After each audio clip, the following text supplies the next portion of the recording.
Hi guys, Mike here. I've got a few minutes and let's start taking a look at what we have to do to mount this DRO. And what I want to do is start on the Y-axis. And here's the grand total of what they've given me to work with. There's a little small bag of nuts and bolts and a bracket and the scale. And looking underneath the Bridgeport here, this is where I'm going to mount this. And what you see here is the saddle, and this is the knee.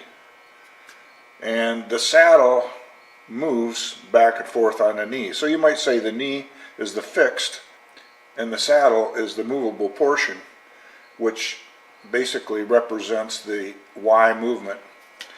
So we have up here on the saddle, we have 4 holes, and I think I'll utilize 2 of these holes to mount the bracket that holds my scale reader. For lack of better terms, that's what I call it, a reader. I don't know what the proper term is. So to get started, what I want to do is I want to find out what the range of movement is on this thing. So I've started out by marking the center of where I want to mount the reader, and then what I've done is I've moved the saddle to its far position, in position, and made a corresponding mark to that center, and then I've moved it to its outer position and I've made a mark. So I know the center of my reader is going to move from here over to here. To me, if I put a mark on the center of my scale, the center of the scale should be in the center of these 2 marks. So let's take a look at the scale.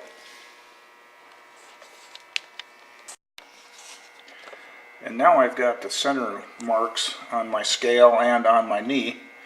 You can see the mark on the knee and the mark on the scale. I've also got that held in place by a couple of welding magnets just to kind of mock this thing up. Now, I've only got 1 bracket, and that bracket obviously goes here. So now what I have to do is I have to make a bracket that goes between the saddle and this bracket that holds the reader. And I don't mind doing that because at the bargain basement price that I paid for this, I don't mind making a whatever I have to fab up to make this thing work. So that'll be the next thing we do. We'll get some measurements and we'll make that other bracket. Then we'll decide what we have to do. We'll probably drill some new holes in the knee here to hold that scale on with. And yeah, then we're well on our way. I will clean the oil off of that before I finally mount it. So, okay, stay tuned. We'll go to the next step.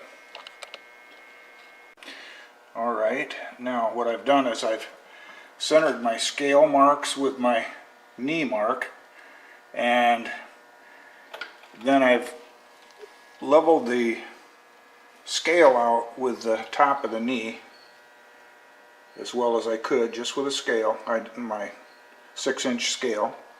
Doesn't have to be perfect because all we're going to do now is transfer the 2 mounting holes for the scale, here and here. Alright, so again, just a caution, this is the first time I've ever done that. There might be a better way to do it, and I might be doing it wrong, so this is just the way I'm doing it. Okay, let's do that and I'll get back with you.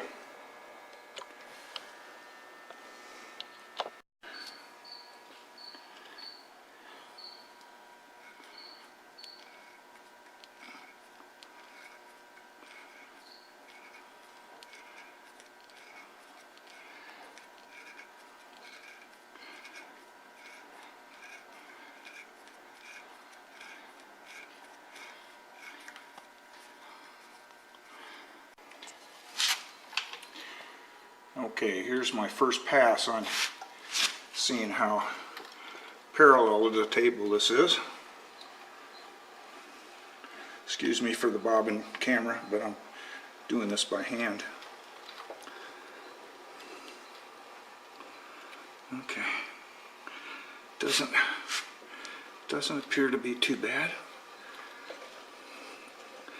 Now, I haven't even shimmed this. Well, I have two shims in there, they're equal size, just to get it away from the table. Make sure that it isn't bowing or something. So, you know what, that's not bad actually. That's about probably thousandths and a half, 2/1000ths. So, that'll be good. Now we'll indicate the top. Okay, here now we'll test and see how, we're set on 0. See how parallel we are to the knee ways. And just sort of rough tap this in. Oof.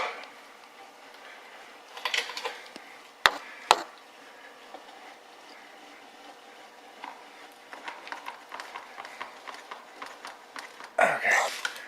So it looks like about a little over 1 1/4. So hold on, I'll tap that down again a little bit. Okay, we'll make a pass back across now. The other way.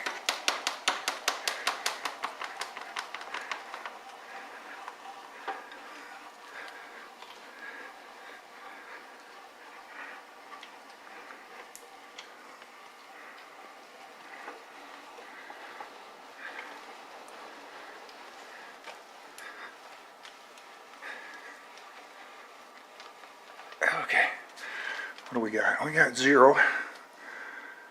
Yeah, the indicator still got pressure.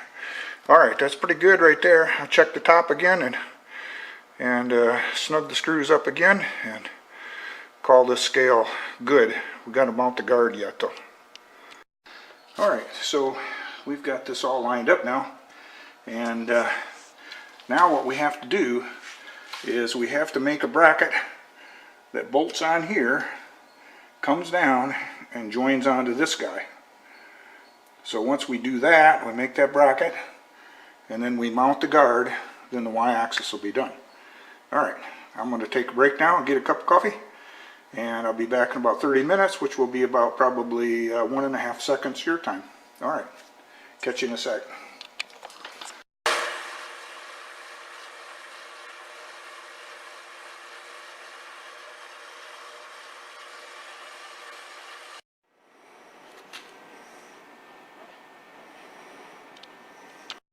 Alright guys, I just wanted to show you, this is the only part that I've had to make on this y-axis installment. It was real simple. It was just a 90-degree bracket. I made it out of 11 gauge steel, and this bracket over here that you see, this came with the scales, and so I have 2 more holes to drill in this bracket that I made, and we'll paint it up.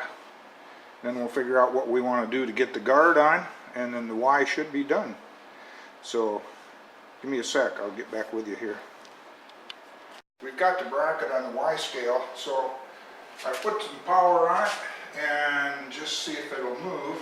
Let's zero out the Y. And I'll move this 10 thousandths, and it says